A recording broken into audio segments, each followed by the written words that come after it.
Today's episode is all about our health and how to maximize our well-being. Long before there were MRIs, CT scans, chemotherapy, and the like, there was Ayurveda, a treatment that goes back over 7,000 years and is still being used today as a holistic healing method. We're going to explore all facets of this approach with Dr. Victor Briere, a noted Ayurveda doctor and Kundalini yoga teacher. Victor is the co-founder of the International Institute of Ayurveda and specializes in diagnosis and health counseling.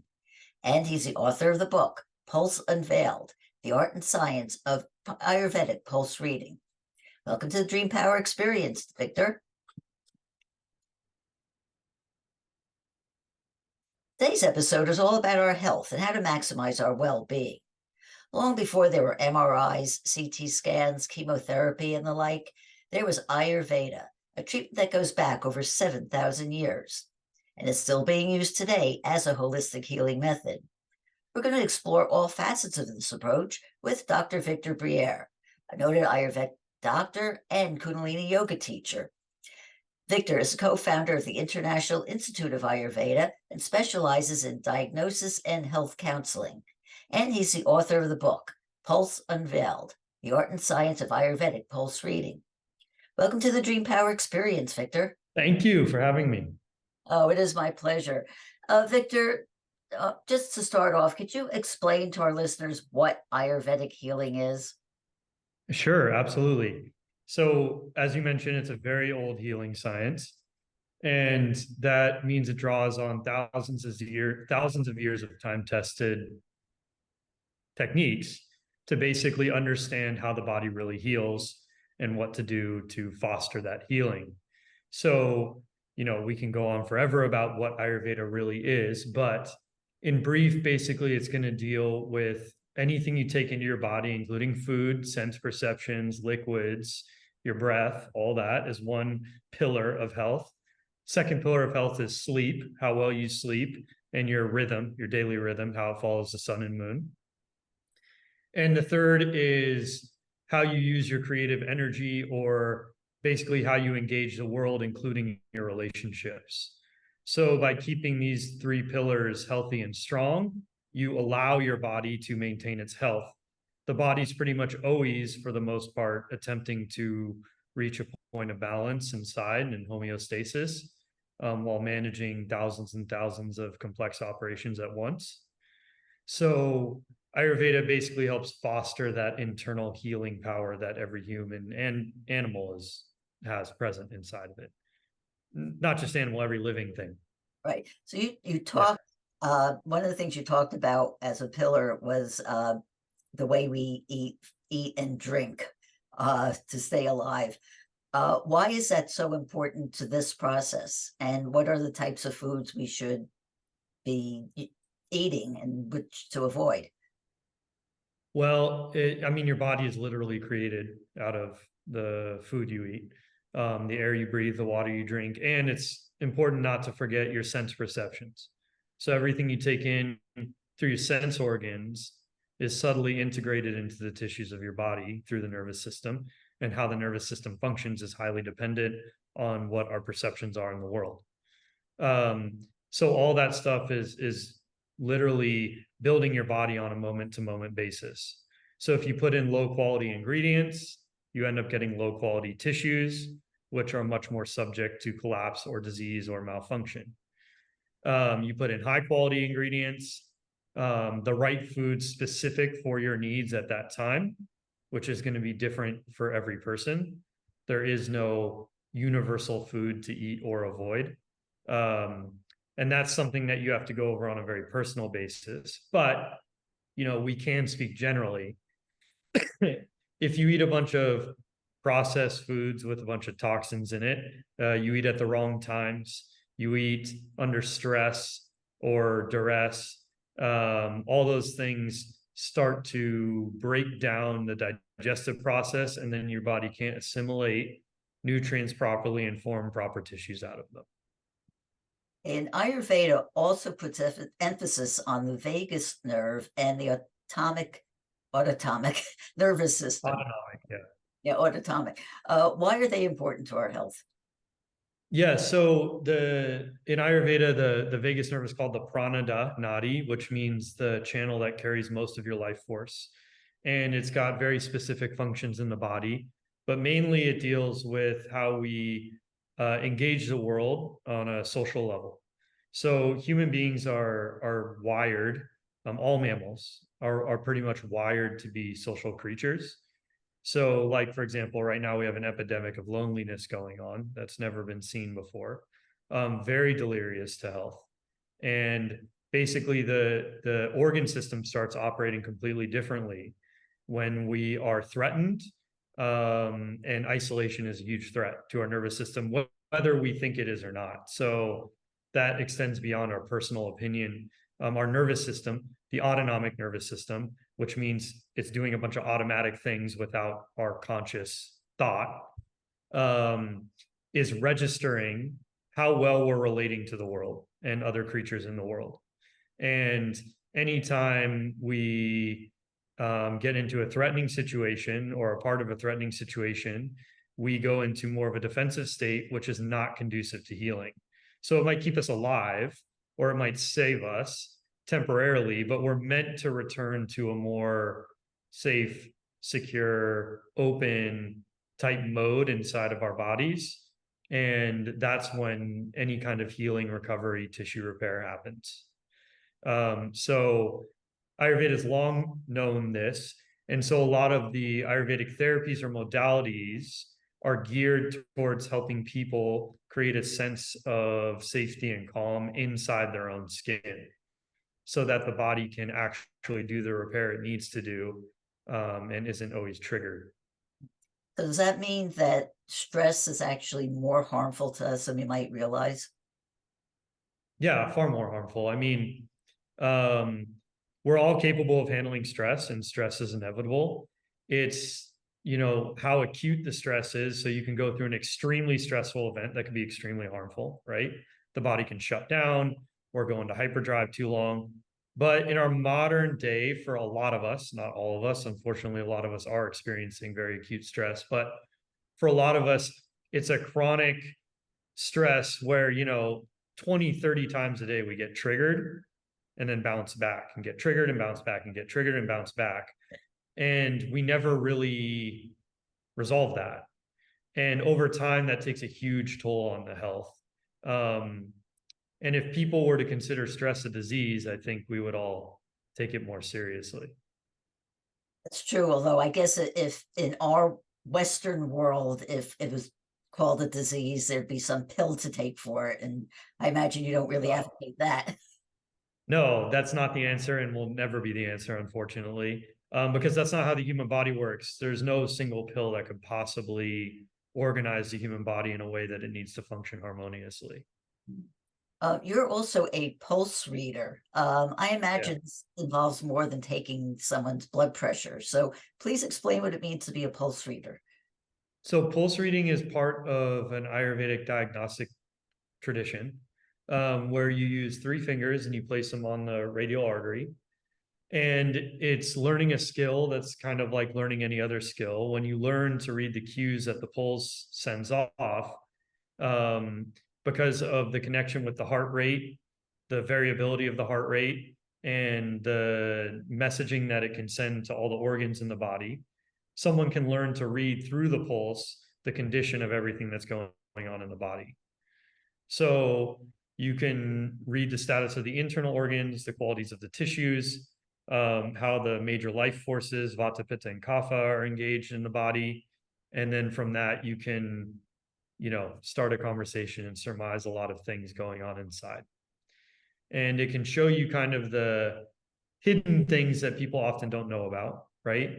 Or it could be very confirming where, you read someone's pulses and it becomes quite clear that their kidneys or their liver are in peril. And, lo and behold, 25 years ago, they had hepatitis, and that damage is still showing through in the pulse. And then everything that means about what the liver's functions are in context of the rest of the body can become apparent. So uh, I'm not quite sure I totally understand this. How does putting your fingers on person's pulse tell you that there's a problem with the liver? Well, over thousands of years, that art's been developed, and basically, the way it works is that you get a pulse, and you're manipulating the pressure in the local area of the pulse by manipulating the fingers, and then because of the way that the pulse and the heart rate variability and pressure and strength of the pulse and temperature of the pulse and all those things are coming together, are communicating through that wavelength, you learn how to read it like you learn how to read a book. I mean, it's a little bit more subtle than that, but the idea is the same. You attune your nervous system to understand what those sensations mean in the context of that person's body. Interesting. In the subtitle of your book about pulse reading, you do use the words art and science. So, how do these disciplines merge together? And is all Ayurvedic medicine both an art and a science? Yeah, and by science, especially in the modern world, it's like, well, if we don't have a study that can guarantee results at least a certain amount of time, then it's not scientific, right? Or they call it a soft science or whatever. But the truth is that humans have capacities that go beyond just factual, repetitive understanding of a similar phenomenon over time. And so the art part is about the pulse reader and their capacity to develop an intuitive sense and have enough experience with the human body and the human psyche to kind of, I'll say, deduce without thinking about what's going on. You develop a sense, a feel, a touch, and you can reach places that simple factual understanding can't get to. Hmm.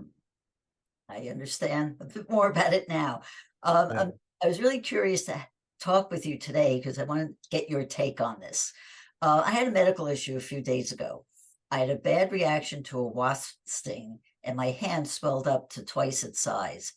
Would I have been better off with Ayurveda over the course of antibiotics I was prescribed by a doctor? Well, one of the tricks with Ayurveda in modern day is I can't answer that question legally because I'm not allowed to talk about anything. I can't give you Western medical advice, right? So I could only tell you what Ayurveda would do for that kind of situation. And then the choice would be up to you. So the Ayurvedic solution to that is going to be definitely put some herbs on topically. You'll take some herbs internally because that's an acute event, right?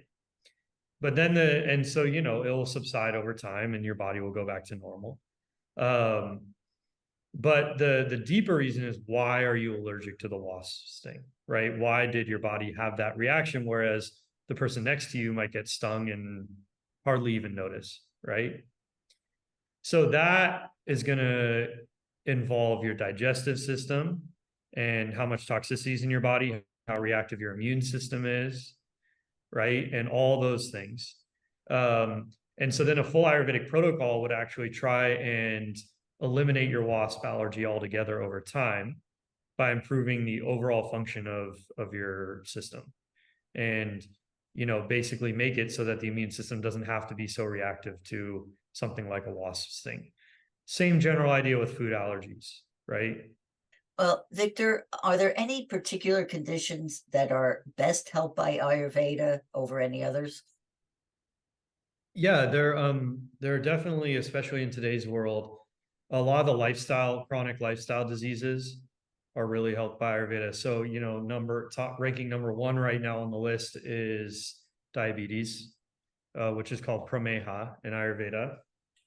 But many like MS or chronic pain or, there are tons, right? Chronic skin conditions, anything like that, where when someone changes their lifestyle, diet, their approach to stress, and their approach to relationships, you can do tremendous work on those kinds of illnesses where a lot of other modalities won't, because they just go for trying to tweak one or two things inside the body, which will rarely be enough of an impact to harmonize and heal a whole system. Because you got to remember that in most cases, these chronic diseases are the manifestations, right? They're what we see or feel. They're not the root.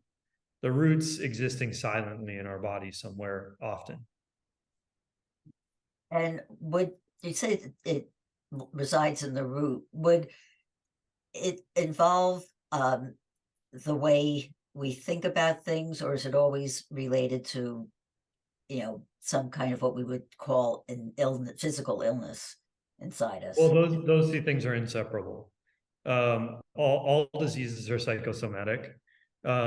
Sometimes because of just the way our minds work in and of themselves, but also because the way we think, the way our minds work, our attitudes, stress levels, we attempt to adapt to those and cope with them, and oftentimes that leads to negative behaviors for the body. So, classic example is I had a really hard day. I'm in a bad mood and I'm going to drink 3 glasses of wine. Right. I'll feel better that day, and doing that one time is, going to do very minimal damage to the body. Right. But doing that day after day after day after day, of course, is going to cause major problems over time. So so if someone then gets a liver issue, but doesn't feel anything in their right side of their body, but they break out in a rash, right? They're going to say, I have a rash. I need to put a cream on it. But that cream's going to do hardly anything. It might temporarily assuage your rash, but it's going to do nothing to deal with the liver issue. And it's going to do nothing to deal with the reasons why the person's drinking so much. I see. I want to go back to what you said about Ayurveda and chronic diseases. Does Ayurveda actually cure chronic illnesses or just keep them under control? It can do both. It can both reverse them, and it can manage them. There are different classifications of disease depending on the person, how far they're willing to go to heal, the chronicity and the nature of the disease. Some diseases can be managed but not completely reversed, and others can be completely reversed. Can Ayurveda help with addictions? Definitely, especially some of the mental components of Ayurveda, how to train the mind. It's a huge part of Ayurvedic healing to train the mind properly and to take on disciplines that help the mind regain its true nature beyond kind of the fog and delusions of life that we all encounter. And so addictions are hidden inside those. And so living a healthy lifestyle can give you the energy to train the mind, which then allows yourself to get to the roots of why you even have the addiction in the first place. And then even becoming aware of it, you still have to fight the battle against addiction, right? And find a new way, which is no easy task at all, but it's definitely possible. And Ayurveda is huge on emphasizing working with that part of ourselves. In Ayurveda, there's really no healing without engaging the mind and the body together. And I imagine it also involves just a total change of mindset and change of lifestyle in order for it to be sustaining. In some people, it's total, and other people, it's not. Some people take a few changes, other people need a complete overhaul. It just depends on how they're living and what kind of disease they're developing. Okay, let's go back and talk a bit about stress. If somebody comes to you, say they're stressed out and they want to get some relief from that, walk me through a typical, if there is such a thing as a typical way you would approach it. Well, I mean, because it's not psychotherapy, right? That's not the goal of what I would try and do in a clinical practice. But the first very simple question is why? And they're going to tell whatever stories they tell, and some of them might be accurate, some of them might be not accurate in the sense that maybe they don't even really know why they're so stressed out, right? But a lot of times the major issues are pretty in their face and apparent. And part of creating a protocol for someone for healing is to attempt to address that in some creative way that's very applicable for the person. So if a classic example is someone comes in and they're having financial trouble, right? And that's really stressing them out, like constant. So I obviously can't sit there and solve all their financial problems. But you'd be surprised at how much built into the health issues is a big drain in finances. So spending lots of money on alcohol, drugs, meat products, cheese products, junk food, all that stuff, right? Um, can actually go a long way for a lot of people in resolving some of those issues if they're on that level. Of course, there are bigger financial issues that people face, but you get the idea, right? And of course, an Ayurvedic practitioner is not going to promise to be able to solve stresses, but a lot of times, because we're in the healing world, we have resources and we could point people in the right direction who are experts in that area and who could help that person solve those problems. Well, in a sense, then you're talking about a holistic approach to medicine. Is Ayurveda? There's really no other approach. I mean, if you don't deal, the body acts as a single unit, so you can't really isolate parts. Of course, in some emergency situations, you got to patch things up and do a band-aid in an isolated fashion. But when you're talking about healing over time, you have to deal with it holistically. And is Ayurveda different from other kinds of holistic treatments? They all share roots. Ayurveda and Chinese medicine are the oldest, and Unani medicine, which came from the Middle East. But that was all pretty much the same region. And so they all drew from each other. And then, different things have shot off from that. But they all definitely share roots in the mentality and philosophy around healing. You're also a Kundalini yoga teacher. You're So right. I think is a connection between Ayurveda and Kundalini yoga. Yoga. Yeah. All yoga. They developed at the same time, Ayurveda and yoga. So Ayurveda was a pathway that a lot of people would use to keep their body healthy while they practice yoga to engage their spiritual life. So the two, they're called sister sciences. They are completely compatible with each other. So, Victor, what got you interested in Ayurveda in the first place? So I had a back issue when I was a teenager, when I was 18, that was really annoying, but not like major threatening, right? And I wanted to get rid of it. And so I grew up in West Los Angeles. I didn't know anything about holistic health. Um, and I started going to doctors, and basically I got put through, a mill because my problem was kind of unidentifiable. And basically the solutions that were offered to me were exploratory surgery or painkillers, which, I knew that wasn't going to do anything. And I definitely didn't want to start taking painkillers as an 18-year-old, and exploratory surgery didn't sound very promising. So eventually, actually, one of those doctors sat me down and said, look, you've been to a few of us, and I got to tell you, your kind of issue, we're not going to be able to help you with. So you should seek something else. So I went to a yoga class in my college town, and I really liked the yoga teacher. So I asked her to do a one-on-one session with me. And basically within like 2 weeks, she had a problem I'd had for years completely resolved, just by manipulating my musculoskeletal system. And so I was like, wow, this is there's something here. So I did some traveling of my own, and I ended up coming back to Los Angeles and met my more permanent yoga teacher, my mentor. His name is Joe Rich, and he introduced me into the deeper arts of yoga, the more spiritual side of yoga. And then also said, hey, have you ever checked out Ayurveda? And I hadn't at the time. And I was looking for a change in career from real estate. So I pretty much just took it on and dove in and started learning the science and understanding, and started seeing the results for people, and, all the ups and downs of it, and watching people heal and refuse to heal and not heal, and the whole 9 yards. Well, Victor, is there a final thought you'd like to leave for our audience? Yeah, so there's a word in Ayurveda called rogi, R-O-G-I. And rogi is what we would call a client, right? But there's a particular definition that I grow more and more appreciative of over time. And it's very simple. It's a rogi is someone who's seeking healing.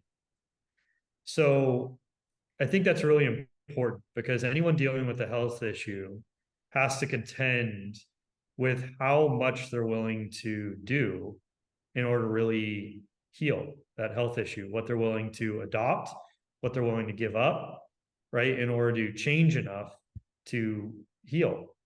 And I think it's a really important question for people to ask themselves before they seek an answer. Because in our cultural subconscious, or whatever you want to call it, we've been brought up to believe that, for the most part, unless it's really bad, you can just take a medicine. And unfortunately, that just ends up kicking the can down the road. Understood. Well, Victor, how can people find out more about you and your work? Really easy to get a hold of. You can email me at reception@iiayurveda.com. And if you want a consultation or you just want to chat, or if you have questions, just feel free to send me an email. Definitely available online, and always happy to help. We've been speaking about Ayurveda with Victor Briere. I hope you've enjoyed today's program. If so, please hit that subscribe button so you don't miss out on any future episodes. Until next time, this is Debbie Spector Weissman saying, sweet dreams, everybody.